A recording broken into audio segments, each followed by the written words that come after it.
Hello. Hi, nice to meet you. Let's try to share your screen, please. Okay, sure. Give me 1 second. And I guess we'll wait a few minutes and then start at 8 o'clock. Okay. Let me see.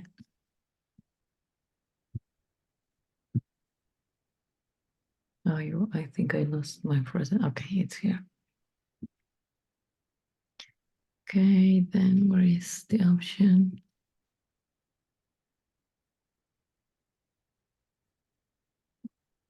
I don't see the option to share. Could you see the share screen button? No, I cannot. I think you need to give me the permission to do it. Okay, it's turned on, so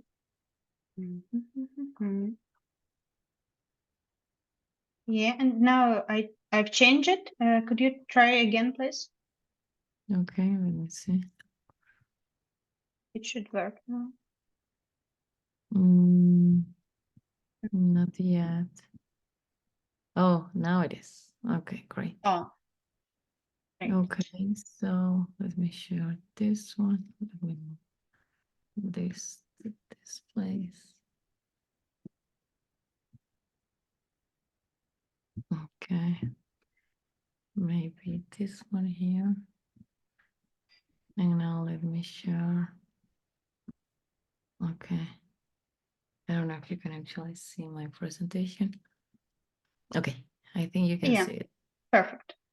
Okay, great. Okay, let me try my camera. Can you see me clearly? Yeah, Yeah, it works great. Yes. Okay, great. Thanks. So let's wait a few minutes. Yeah, And, sure. then we'll start. Okay. Yeah, just let me know. I'm gonna turn on the camera and the microphone Sure. and the microphone whenever we start. Okay. Sure.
So I guess we can start now, and those who are late, they will have the opportunity to watch the recording lately.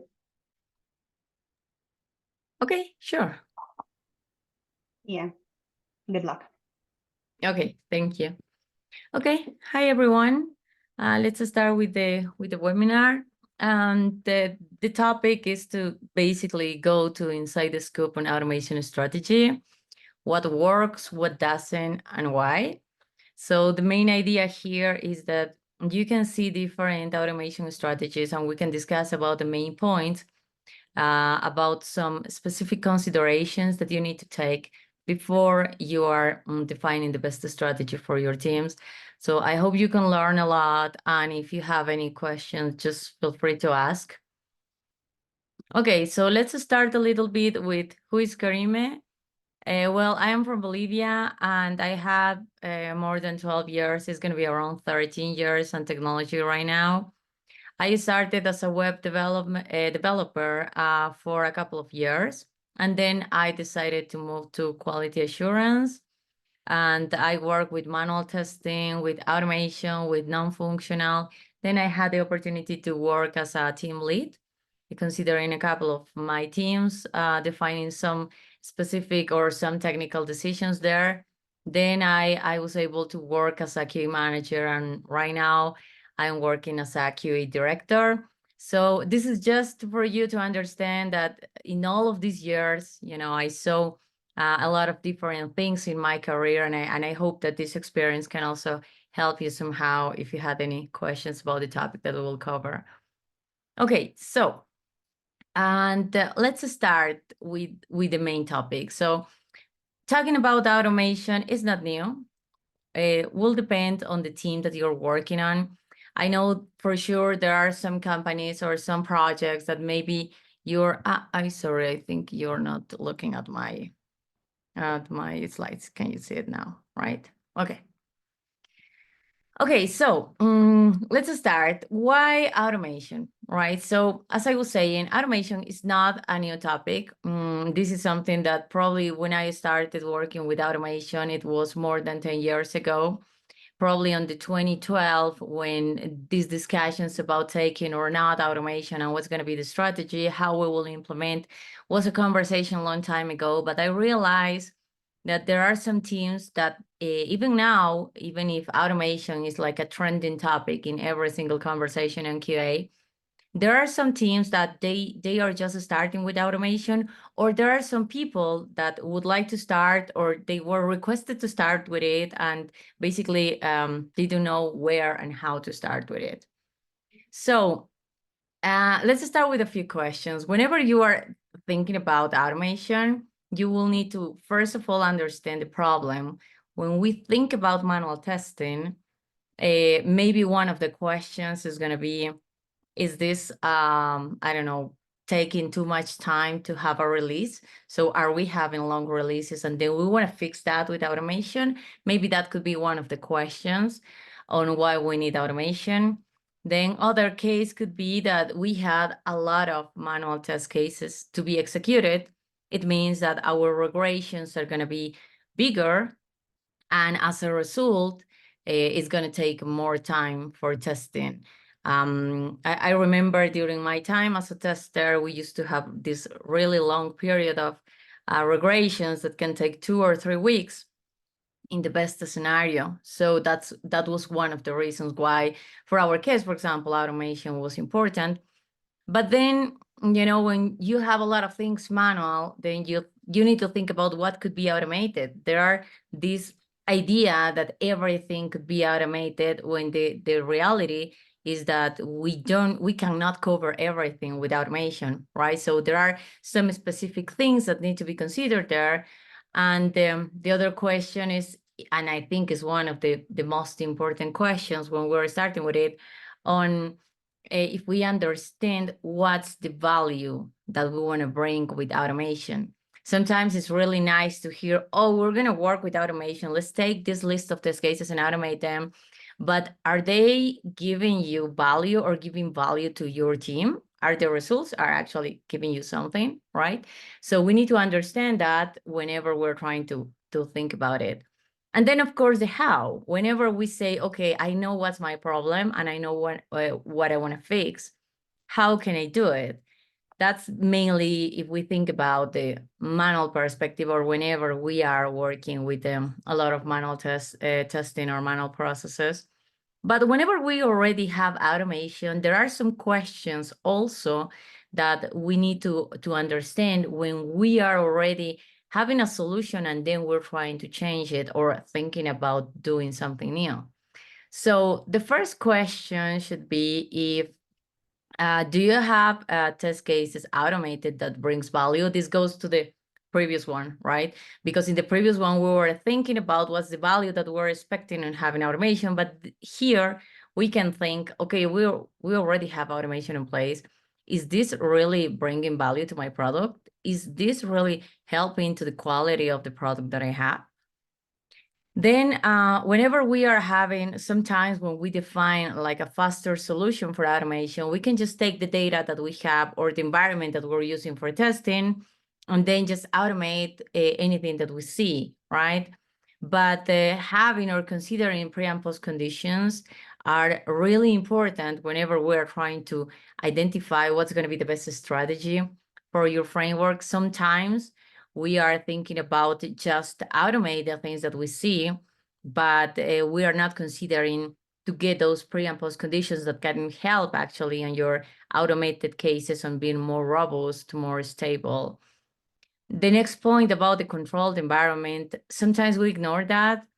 And we are thinking that with the environment that we have or with the current resources that we have, it's going to be enough. But when you really want to have or think about which strategy is going to work for you, if you are trying to improve what you already have, you need to consider this part also. When I'm talking about controlled environment, I'm talking about an environment that you know which pieces are part of it, and it's not like somebody else is going to change something and you didn't know and suddenly everything is failing, right? So as the name said, it should be controlled, and you need to make you need to be the owner for that, and you need to make sure who and which changes some people is doing under that environment, because it's going to affect your automation solution. Another interesting point is about the execution time, right? So everybody wants to have automation at the beginning. We had a bunch of test cases that we want to automate, but then suddenly the execution time started increasing, right? So we need to think about that part too. Do we really consider this as acceptable? I remember at some point, I used to work with a team that just the execution was taking the whole night, right? So if you had like an urgent fix, anyway, you had to wait for the result, right? So even if it's urgent, you cannot go because, you know, you had to wait like 8 or 9 hours to have the automation results completed. So this is another point that needs to be considered whenever you are having already an automation in place. And the last but not least, and I think this is a tricky one, is if you trust in the automation results. I remember with one of my teams, whenever this was executed, right, we were running the automation execution in Jenkins, but all of the QAs were actually doing, you know, all the sanity really fast and trying to check everything. And I say, hey guys, why you're doing that and you're not taking, you know, something else in the sprint? And the answer from QA, right, was like, I don't trust on those results, right? So if from the QA perspective, in general, sometimes we think that automation and QA are different, and you know, manual testing and automation is different. But I think you know, everybody is part of the same team, right? Everybody has the same goal, and we're working together on having the best quality on the product that you're working. And this goes beyond that, right? Because sometimes it's the QAs that they don't trust 100% in the automation results. And some other times it's going to the developer, right? Because if the automation result is failing every day, then of course this is not going to be a red flag for anybody, right? It's going to fail, and then the next day is going to fail. So it's not telling me that there are a bug there, or it's not like a red flag or something critical to pay attention. So this trust on the results need to go from the QA side and also need to go from to all the development team. Okay, so what are the challenges that we face whenever we are trying to define the strategy initially for automation? I know that many of these points probably you already know or you already heard about it. I just try to put what I consider the most important challenges whenever we're trying to think about what's going to be the best option for the automation results for my project, for my team, etc. First of all, is going to be choosing the right tools. We had a bunch of options on the internet. There is plenty of new automation tools. Now that we have AI, even more, right? I saw that this amount of tools or options that we can use is still increasing. And there are some, you need to think about, there are some questions that sometimes we don't know exactly if that's going to be the best tool for my team. So what I say as part of this point, you always need to think about what your teams need, right? If your team needs some specific coverage, or depending on the size of your product, or depending also on the time frame that you have, on the budget that you need, right, for it. So there is a lot of things that need to be considered whenever you're choosing the right tools. There is no formula for this. I know that maybe somebody that came to the webinar is expecting to hear or hear some specific advice on one specific tool. I'm going to say what I'm going to show you today is some specific strategies that I used and I saw in most of my teams that it actually worked in some cases and didn't work in other cases. But there are not a specific tool that I can tell you, or just use this one, is going to work for you. Okay. Whenever you are choosing the right tool, it will depend on even on your own team, right? For example, if you had some people that is expert in Java, so probably you can see which options you can have in Java. There are multiple approaches that you can see outside. We'll review a couple of them. But choosing the right tool right now, when we had too much information in internet, it's really a challenge. But I'm gonna say to always define the specific for your team and for your necessities, and always define an initial POC. Never take everything as completed at the beginning, like saying, oh, we'll use this tool and this language and we will implement this with Jenkins or with Kubernetes, we will do that, right? You need to start from something small. You need to see if it's working. You need to adapt. You need to evolve. Okay. So the tool will depend on your team and the capacity of your team. And if you have some expert or some people that can actually help on that. And between the in-house frameworks, I would say we had plenty of libraries that could be used depending on what do you need. But any of the languages that you are working, I don't know if you work with Java or C# or I don't know, Python or any other language, there is plenty of tools or support for all the languages, right? So in general, you don't have to move your team around some specific programming language. You need to move the solution around what your team needs. The initial setup is another challenge because, as I was saying before, selecting the right tool for the team is not easy. We need to prove, we need to do a POC, we need to have the time to investigate on what's going to be the best option to use it. But remember that in the initial setup, it's going to cost, right? Because we will need to get some budget. We will need to define if we're gonna, I don't know, depending on your product, right? If you are having your local machines, it's not gonna run in your local machine forever, right? At some point, you need to move this to AWS, for example. And then do you have the budget for it to move it there? Are we going to need an infrastructure for the execution? Do we have the knowledge or the people that is gonna help on that part? Or this is something also that you will need to think about whenever you are defining this for your team.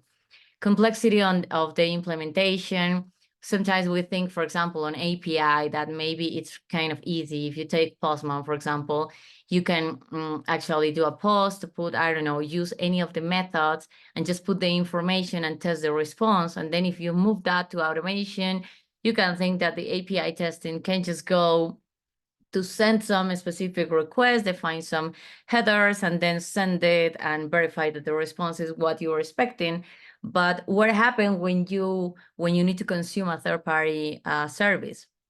What happens when something is going to be generated inside and then it's going to be consuming something from another side, and suddenly, the way that you're consuming or trying to interact with your API is not exactly as you were imagining, right? So complexity, it's a challenge too. Sometimes I would say that for a POC or an initial case, you should consider the base cases, but you need to consider also the complex base cases, right? Otherwise, maybe you will start increasing the amount of test cases that you are implementing with your initial solution, and then suddenly you're kind of lost with the complexity. And of course, if we move to UI, if we think about UI, it's going to be even more challenge, right? The complexity about the actions or the different options in different REST solutions is going to be more, and it's not going to be so easy as it was initially or in the POC. Test data, it's another challenge. As I said before, I mentioned the environment, the controlled environment. And if we don't have clear test data, if we don't know what data we are using, and then we cannot ensure that we are actually having what we're expecting. Remember, when you are doing manual testing, in general, you try to set up all the different preconditions before saying that, I can test this part. Sometimes if you're doing just like a sanity or what we call a click test, right? Just doing clicks in different places, then okay, it makes sense that you don't need to think about test data.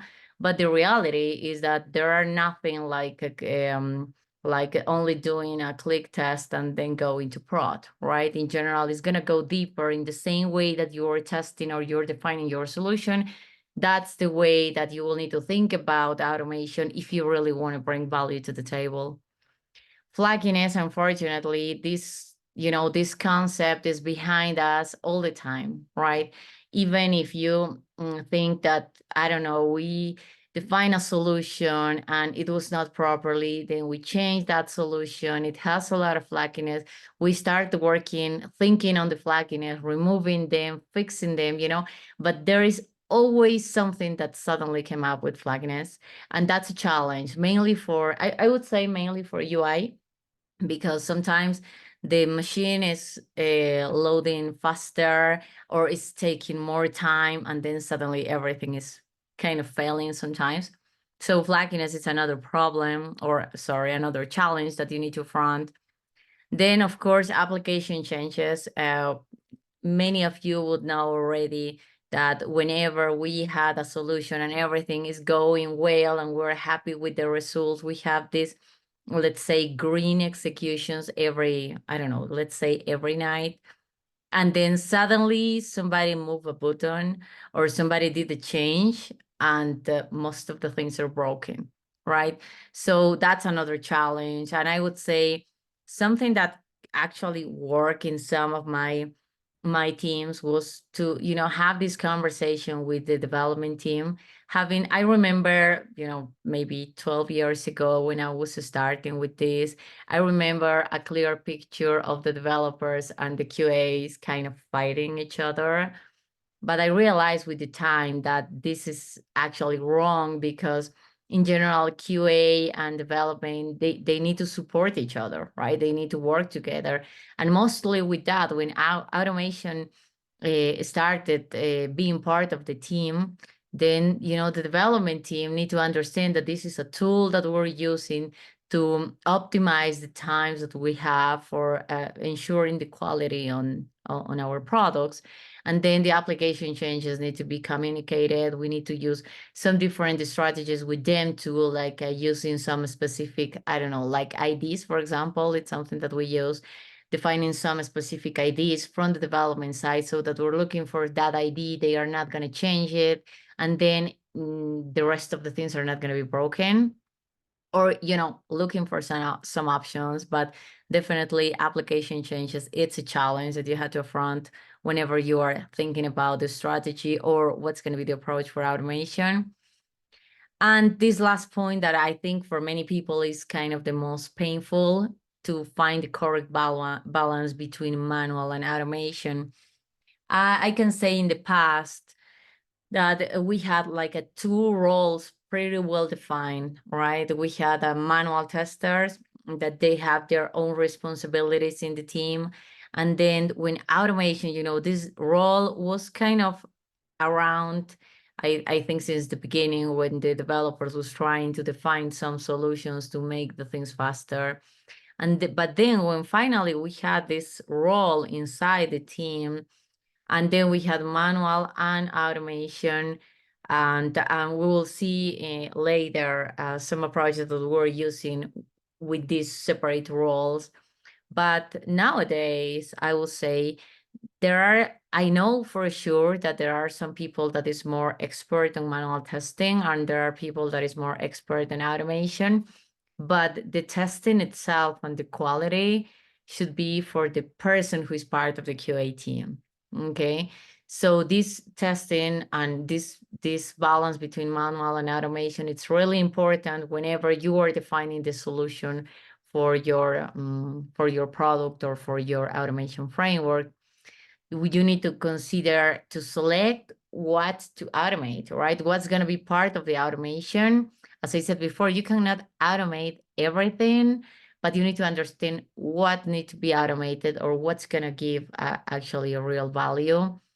And this point is tricky, and who has the set of skills to cover both, right? I had a lot of conversations, even now, with a lot of people about they are manual testers. They don't like to code. They don't like to do automation, and they feel frustrated when somebody is coming and saying, hey, you had to automate.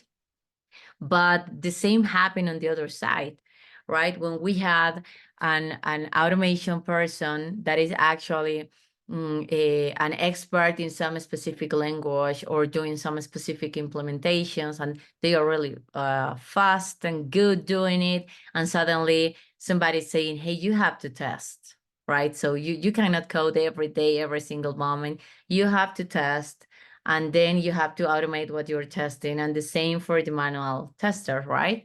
It's like you have to test, and then you have to automate what you're testing. I saw that right now, that's kind of the trend.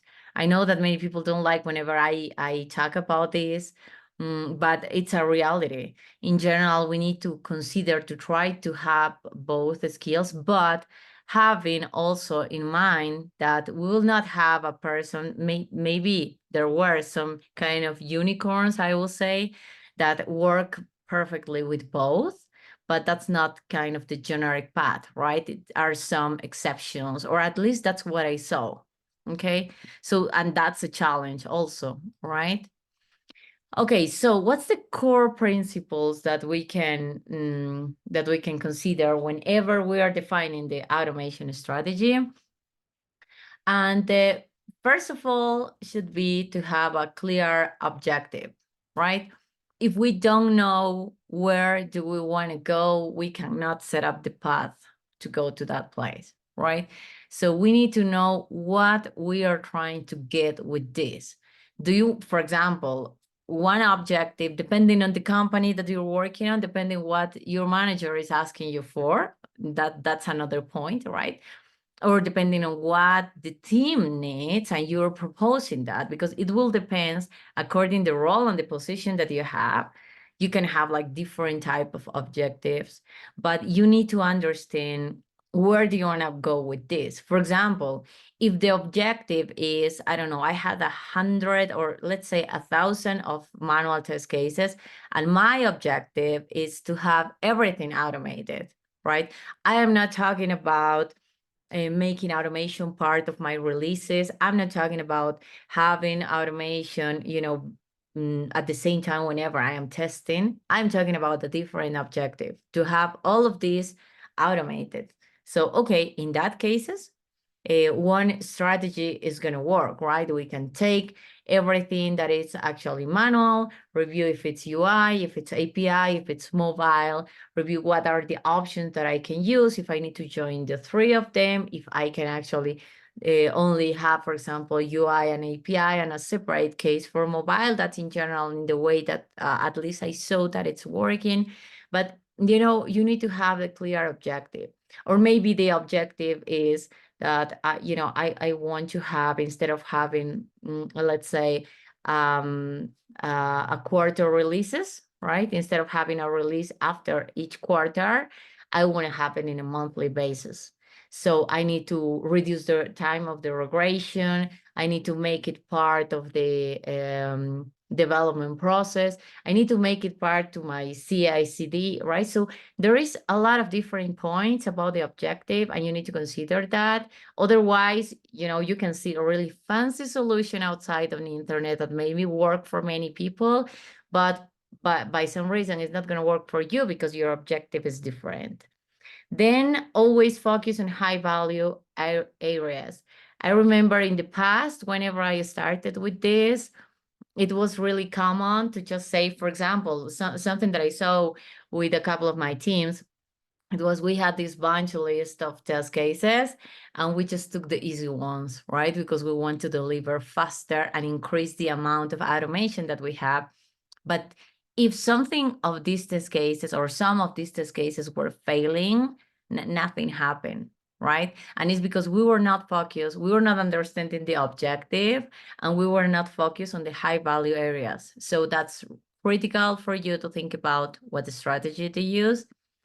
It should be easy to maintain, and this is kind of a pain point because whenever you are defining something, I'm going to talk about the what I call the in-house frameworks. Whenever you're building your framework for your product or for your company, sometimes you are thinking about automating or covering as much as you can, depending on what's the workload that you have, if you're part of the team, if you need to deliver some specific amount of test cases, depending on what's your reality on the team.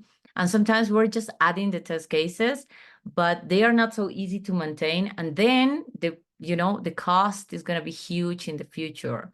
If we don't think about a good solution at the beginning, that we will be able, on the time, this need to be something that we will work, I don't know, in 6 months or in a year, right? And if it's not easy to maintain, if the solution is too closed, if the solution is not, as I say in the next point, is not scalable or flexible, and it's not easy to maintain, then it's going to be a mess, right? Whenever you want to update something or you need to do a change there.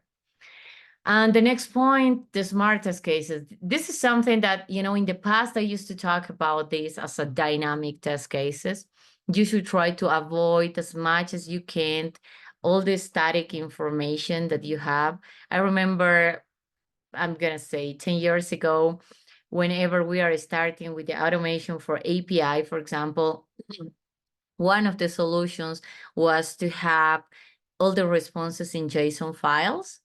And, whenever we had like, let's say 10 services with, I don't know, 10 test cases by service, and we had like 10 JSON files, right? It was, kind of easy to maintain. But what happened when you have, and this happened in the reality, right? All the JSON files, suddenly we need to have like folders for the JSON files inside the framework.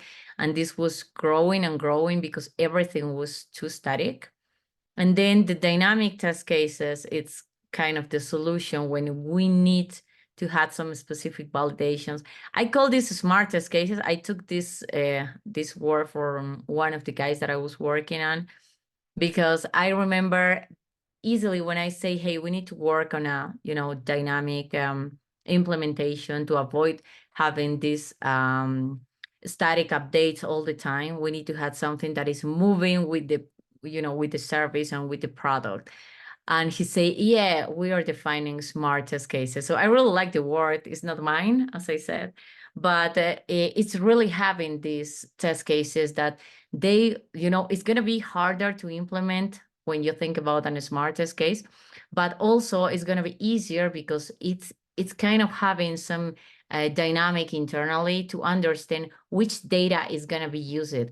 And this has helped us a lot also with another point that is part, if many of you already took the ISTQB exam, for example, in the certification, one of the points or the anti-patterns there is that if you are using the same data for your test cases every time, you are covering the same scenario, right? And you are not, you are missing all the bugs around if you don't go for different paths, right?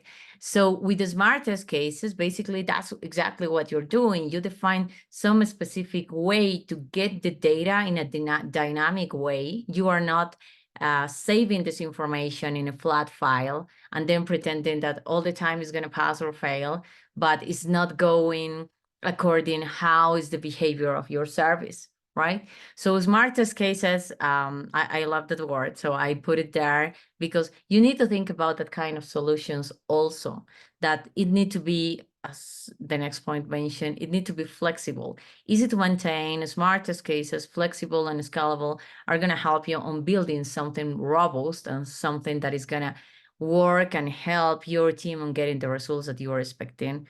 And then my last point here as a core principle for it is going to be to monitor. If you are not paying attention to your automation execution, you're kind of lost because you're not only ignoring the results, but you're also missing some important parts. And that's why the other point that I mentioned before about the trust on the automation results, it has everything related to monitoring, right? Because if you had a result that is always failing and it's not telling you anything, then you can be losing bugs there, right? So you need to monitor how this is working. You need to make sure that your automation is actually telling you something. And when something is going wrong, for example, what happened if you are executing your test cases, you had an origin release right now, and then suddenly everything is hang, right? Because that change was actually breaking completely your application. And if you're gonna wait until the next day to see what happened there, or until you remember that something is running and going to review, then you can be losing a lot of things, right? So whenever I say monitor, I'm not talking about a manual monitor to open your dashboard and review. But right now with all the tools that we have, you can have an alert, you can have a message in some, I don't know if you work with Slack, can be sent to the Slack, and it can tag to anybody who's interested on it, and then you can actually be on top of your executions and understanding your results. If something fails, it needs to be an alert, right? Saying, hey, something failed, and then everybody needs to pay attention to it, or at least try it, right? And then, okay, I say a lot of points about what main considerations you need to have for to define your strategy, the challenges. But what was actually what I saw that worked or didn't work? That's what I show you now. Okay, so I try to put this in a simple way so that it's easy to understand. So I saw this approach in really a lot of teams, in many different solutions, right? And sometimes even now, I saw this in different forums, or even some people that sometimes are asking me questions. I saw that this approach, it's still in place. Probably this was something that I had on my teams maybe 6 years or 5 years ago. But I saw that it's still in place. Okay, so I think it's really important to talk about this and to understand when this can work and when maybe you need to think about a change in your solution. So whenever we are thinking about this, for example, this structure is when you have, this is the representation of, let's say, the manual testers in your team. And this is the automation team. And as I put in the title, right? Let's talk about an in-house automation. It means that your team, your automation, you have an automation team who is defining your solution. They are creating the framework. They are, as I put here, right? This automation team, it's implementing the UI and API test cases. They are putting, for example, they need to connect to a database. Let's say they need to go to Oracle or MySQL and put some data there and then verify, or select something to verify that the service is giving you what you expect. Anything about the automation framework. The automation team, they do the code analysis, right? The code review to see that the test cases are scalable, are easy to maintain, etc. They add new functionality if they receive a new test case that, for example, needs an interaction with some kind of, I don't know, let's say the browser prompt, right? Or need to interact with an Excel file or a Word file or an image or something, right? So any new functionality, they will work in it. Reports, Jenkins, etc., right? So I try to put here what's going to be kind of the responsibilities of the automation team on the things that they are defining. And then we have the manual testers, right? And what they are doing. Okay, first of all, they need to add the detailed test cases, right? So whenever you had a separate automation team, having clear and detailed test cases is the key for this to make it work, all right? If there are some missing steps, the automation guys, they don't know the product, they can do like a wrong verification. So you need to make sure that you put the screenshots and you put everything in detail. The next point, and of course, it's going to take a lot of time, right? The next point, to categorize priority for automation implementation. These need to be done also by the manual tester, right? Because they need to say, this test case is more important than this other test case, right? So they need to put this in the cases that I saw, we were using like high, medium, low, so that we try to have the automation team taking first all the highs, right? Because it's giving value to my team and it's the most important cases. Then took the mediums, and then I'm gonna be honest, the lows, sometimes they were not even considered because all the time we had a lot of highs, right? But anyway, the manual tester needed to do these kind of things. And of course, it's gonna take time, right, to do it. Then if you see the last point here for the automation team, I put like a report to manual QA any issues. And it's because they don't know about the product. They are a separate team. They are just automated like in a mechanic way according to steps. And if something is going wrong, they need to report to manual testers, and the manual testers need to validate if it's a bug or if it's a flakiness in the test cases, because this is working manually and this is not a bug and you should fix that part on your automation side. So this was an approach, as I said before, that I saw in many teams, and maybe some of you also have the same in your teams actually. And what's the main problem on this approach? That I try to put it to make it visual here. So the amount of test cases are going to always be bigger than the amount of test cases automated. So there is a gap here, right, that you can see. And even if you try, I remember at some point we even tried to put, more people, and we were increasing this, and then this is increasing too. And we cannot stop the product. We cannot stop releasing just because we want to reduce that gap between what's been automated and what's been tested, right? So that's when the problem came to this solution. So as I said before, according to the objective that you have, this solution can work and this will have these separate roles. But at some point, or whenever your automation solution is in place, then you will start having problems, because it's not only about the gap between what's automated and what's manual, but let's think about this now, right? This amount of test cases that we see, this difference, this gap between automated and manual, this is still manual, right? So it means that whenever I am having or I am testing something, all of these things will need to be part of a regression, of a manual regression, before going to a release. And also, if let's say some of these test cases are automated later, maybe, they are finding a bug. Let's say this execution is finding a bug, but that bug is in something that it's already in prod, so they put like a low priority for it. And then we start having failures for real bugs that are never fixed because they are not important anymore. Or maybe, it happens also for some of my cases whenever they reported a bug and it was a real bug, and suddenly they say, yeah, it's a bug, but we will change this functionality in a couple of months, so we'll not fix it. And then you realize that all the time and the money invested in that implementation for automation is not usable anymore. It's not bringing value anymore because everything is going to change, right? And that's, from my perspective, the main problem on this solution. That maybe can work for some specific scenarios, as I said, to start with the automation implementation or the automation solution. But if you're growing, or if your team continues adding this, probably at some point this is going to be kind of broken.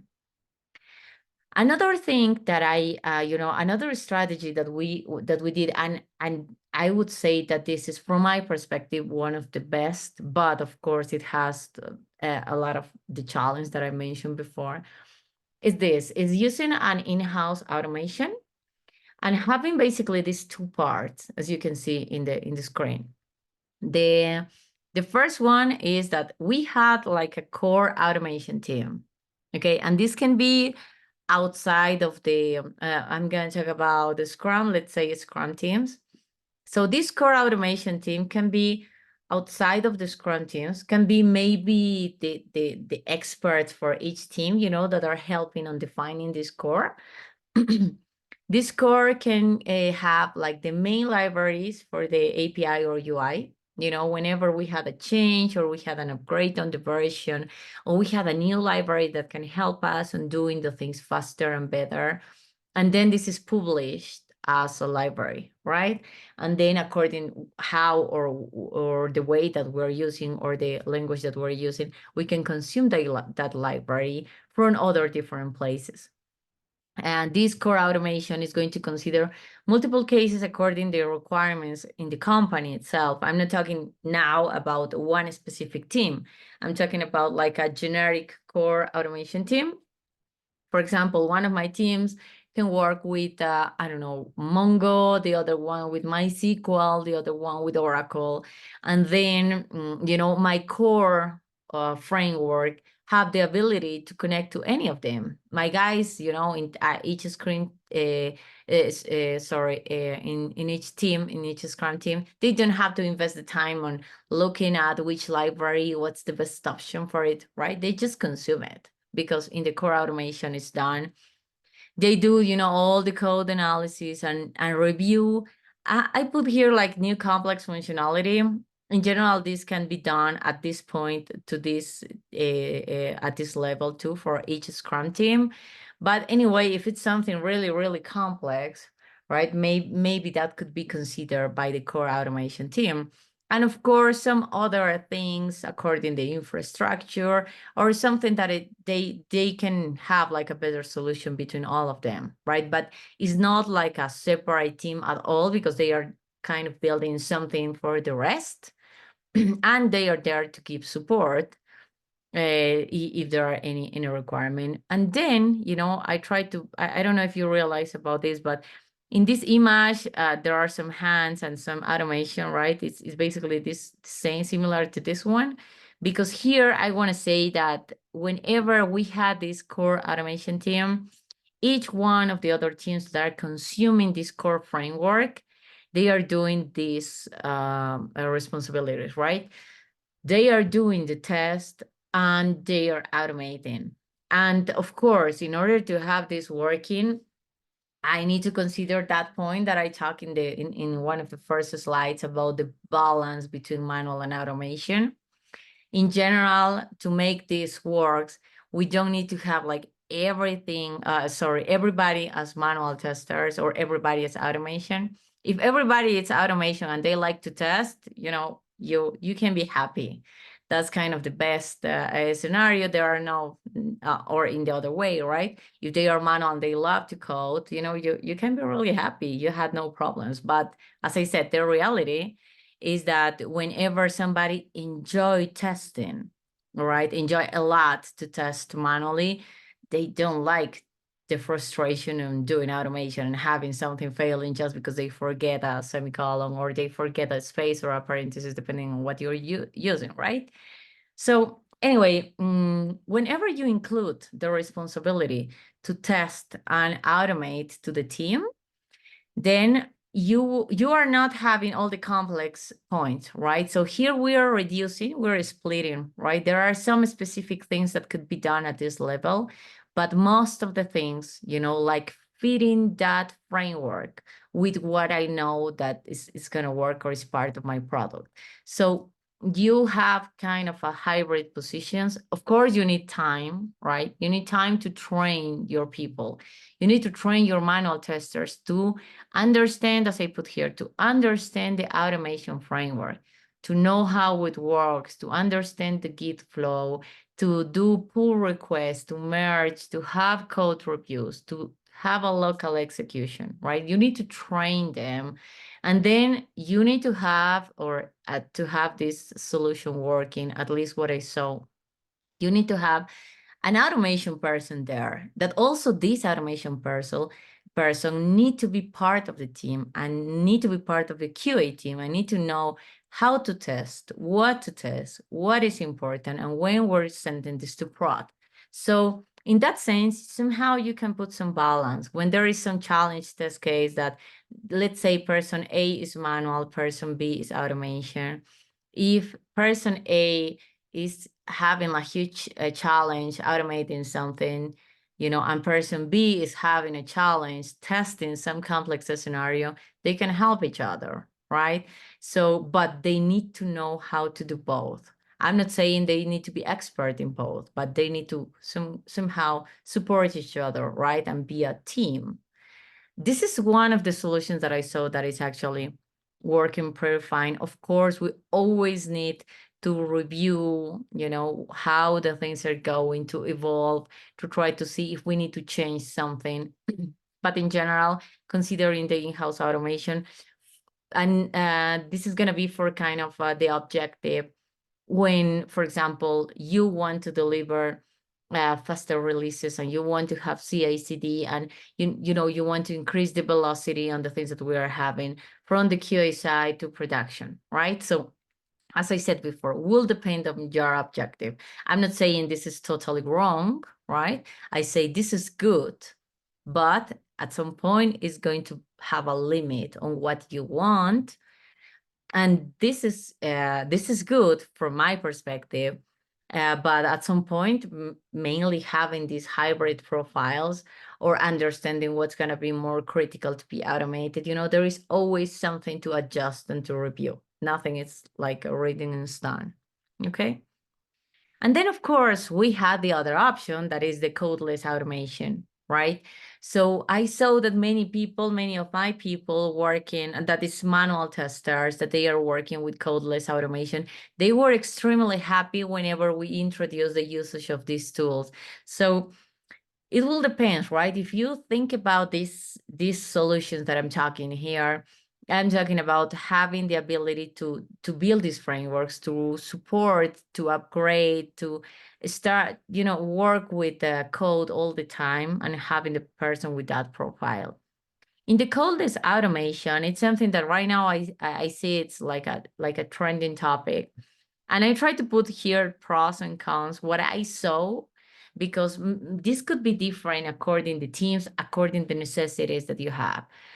So basically, when you have a codeless automation, the pros is that, of course, you don't need to understand code. No need to code. And that's going to make happy a lot of people. And it's easy. You don't need to get automation people in the team, understanding something, etc. So that's really like a good pros for this. Then it's similar to recurrent play, at least the tools that I use or that I saw that my teams were using. It's kind of a recurrent play, so it's easy to implement. right? So that's what I say. It's faster to implement the test cases. You're going through all the flow, mainly talking about UI changes, right? You go, it's kind of recorded, and then, it's easy to use. You have reusable rules and steps. You don't have to write anything, but you had also the option, for example, if you want to include, let's say, some specific login that you need to use always, you create it as a rule, and then you can put it, and you can reuse, all the time. And even you did a record for something, you can put something in the middle that that is going to include those steps too, right? So it's really interesting to use it. It has this visual execution, it's going to show you some screenshots on what's the specific step that is doing. You don't need to wait until this is taking control of all of your computer. It's, running in some place. So you can actually see what's going on there, but you're not interrupting the usage of even your machine, right? And then all of these tools in general has like a support for new features whenever you need something, for example, some functionality that is not supported by the tool. Of course, whenever we're talking more for the licenses tool, they can give you support for new features, for bugs, for problems, right? So you can have like a team working for you, giving you your automation solution, and you just need to create your test cases and put it in a nightly execution, getting the results, and that's it, right? So it's really easy from that perspective. But what's the cons on this? Well, or the constraint? So first of all, as I was saying, if you are paying for it, you will have a limitation in the space. I don't know, depending on the tool that you're using. Sometimes, I don't know, you really like it and many teams want to use it, and suddenly there are no space. Or if you want, you need to pay a little bit more for it. If you had the budget for it, perfect. But if you don't have it, then that's going to be a problem. That probably is going to stop on the solution that you define it for your team. Then there is a security breach, and it's not a problem, okay? So don't misunderstand my words. I'm not saying that it's a problem, but it depends on how do you see this, right? It depends on your company policies, because if you think about it, you're giving access to an external to your internal network. In general, QA is kind of protected. It will not have access to the internet or to the public cases. But whenever you're using these tools, you would need to give this access somehow. And as I said, depending on the policies on your company, maybe, or the product where you're working on, maybe that's a problem. I would say for some specific failed cases, the debug is not so easy. Sometimes when you know the code, or what is working or what's not, it's kind of easy to debug or understand what happened. If it's, for example, a flakiness case, I'm not talking about the bugs. I'm talking about whenever you want to fix the case, okay? And integration with the reporting tools or test case management tool, Jenkins, or anything could be challenges, because you're not the owner of that application. Maybe they change the ports that they are using, right? Or maybe they take a decision on something on their own network, and suddenly everything is broken because you don't have the access for the port, etc. There are multiple complexity when you talk about the integration, right? You want to have your execution, for example, integrated with your test case management tool, right? Or connected to some specific reference to know that something passed in the last executions, for example. So that could be challenging. And of course, another point that I heard a lot, it's to sharing sensitive information, right? Because whenever you are doing your testing, sometimes you're using some specific codes or coupons or credit cards or anything, depending on the product where you're working on. And, whenever you're sharing this sensitive information with the tool that is completely outside of the company, sometimes that could be an issue also. Okay, and just to finish this, and as a conclusion, I would say whenever you're thinking about, as I said, starting with automation or changing or improving your current automation strategy or automation solution, first of all, identify the value from automation, what you are expecting to have, but something that is giving value to the product, right? Otherwise, we're just losing time and we're not investing, right? Then the next point is to evaluate the status of your team. As I said, depending on which options you have, what's the capacity on your team, what's the skills that your people has, and then you can think about what's going to be the best strategy to apply to your team. Customized according your needs and results. Remember that if the person next to you maybe had this great solution that worked for them, maybe it's not going to work for you, and the reason why is because you have a different objective, and maybe what it's important for them is not important for you, so using the same is not going to work. Learn, evolve, and adjust. It's something that we always need to do. As I said, for example, in the options that I just showed you before, the first one didn't work for us, and then we had to move. And the reason why it didn't work for us is because we needed to have the automation people involved in the team to reduce the time and to increase the velocity on the automation and testing during the teams, right? So the first approach or the first strategy worked for a couple of years, and then suddenly we need to change it, right? So we learn from our own results, from our own mistakes also. Then we evolve, we had new technologies, we had new libraries, and then we need to adjust. And of course, adapt maybe is the word that I forget to add it there. And then being always open to change, right? We are right now in a world that is changing a lot. With the inclusion of AI, we had like great results that maybe are going to change completely the way that we were working before. So we need to be open to change, and we always need to think that there is, a better way to do everything that we were doing. And with that, I hope everybody enjoyed the presentation and that you can actually learn something from all the different points that I was showing you today. Thank you very much to staying until now. And I just put it here, my Twitter account and my LinkedIn account, so that you can find me whenever you had a question or something. And if you had questions now, I'm hoping to hear that.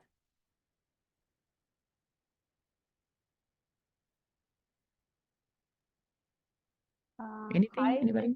Thanks a lot for sharing your experience with us today.